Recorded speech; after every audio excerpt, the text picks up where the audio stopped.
What's up guys, if you cannot find Alexa on your Redmi Watch 5 Active, quickly in this video I will show you two ways to find and open up the Alexa app on your Redmi Watch 5 Active or your Redmi Watch 5 Lite.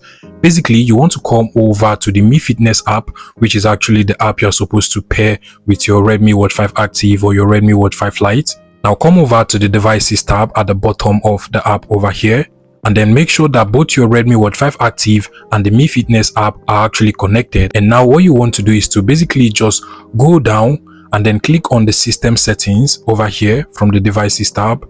Now you also want to go ahead and click on the sort apps option over here. And now what you just want to do is to scroll down to the bottom. Actually, these are all of the apps on our Redmi Watch 5 Active or the Redmi Watch 5 Lite, as the case may be.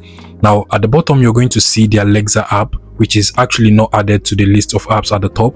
Now you just want to click on this plus icon on the right hand side, and automatically Alexa will be added to the list of apps on our Redmi Watch 5 Active. So if you come over to your Redmi Watch 5 Active now just scroll down to the bottom, you should be able to find the Alexa app on your Redmi Watch 5 Active or your Redmi Watch 5 Lite. Now you can go ahead and just open it up by selecting it, and if Alexa is available in your region, you should be able to use Alexa from your Redmi Watch 5 Active or your Redmi Watch 5 Lite. Another way you can actually find the Alexa app is to basically just swipe horizontally from the home of the smartwatch. So you just want to swipe like so, and you should be able to find the Alexa app from over here. If this was helpful, please make sure you smash that like button and subscribe to this YouTube channel for more interesting tech tips like this one.